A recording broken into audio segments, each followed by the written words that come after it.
আসসালামু আলাইকুম। এটা হলো একটি ডিস্ট্রিবিউশন ট্রান্সফরমার।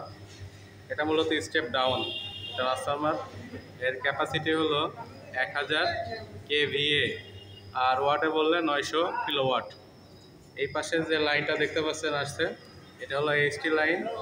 এতে সাদা 3টা বুশিংয়ে বসছে, আর এর মাথায় যে দুটো খাড়া করে যে আমার রড রয়েছে, এগুলোকে আমরা এয়ার গ্যাপ ফিউজ বা লাইটিং অ্যারেস্টার বলে থাকি। আর সাদা যেগুলো, এগুলো বুশিং, এইচটি বুশিং। এই তারগুলো দেখেন যে 3টা তার আসছে। এই কানেকশন হবে হলো ডেল্টা কানেকশন। আর ওই পাশে কিন্তু আমাদের 4টা তার আছে। এই 4টা তার হলো স্টার কানেকশন আছে, কিন্তু প্রত্যেকটা জয়েন্টে একাধিক তার আছে। 4টা করে তার আমরা দেখতে পাচ্ছি। ওই পাশে এটা ব্লু, তারপরে ইয়েলো, তারপরে রেড, এটা হলো ব্ল্যাক। তো ব্ল্যাকের এই তারটায় কিন্তু আর্থিং করা আছে, ঠিক আছে। এই যে আর্থিং রড দেখা যাচ্ছে, তো আর্থিং করা আছে এই একদম কর্নারেটা।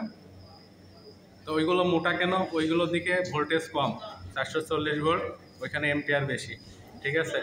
আর উপরের এই ট্যাঙ্কটা হলো কনজারভেটর ট্যাঙ্ক।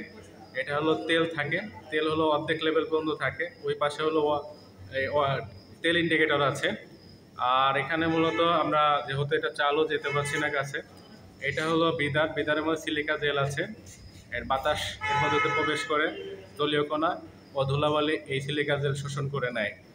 আর এখানে যে ট্যাঙ্ক আছে, ট্যাঙ্কের ওই পাশে তেল দেখার জন্য অয়েল লেভেল ইন্ডিকেটর আছে। এই যে ট্যাঙ্কটার সাথে একটা লেভেল সংযোগ করে একটা 4 কোণা দেখতে পাচ্ছেন। এই 4 কোণা অংশটা হলো, এটা হলো বুকলুজ রিলে। আর এই যে টোটালটা হলো ট্যাঙ্ক, গায়ে হলো এটা হলো রেডিয়েটর। আর উপরে দেখেন ওই কর্নারে আমরা একটা টেম্পারেচার মিটার আছে। আর এই মাঝখানে একটা টেপ চেঞ্জার আছে, টেপ চেঞ্জার।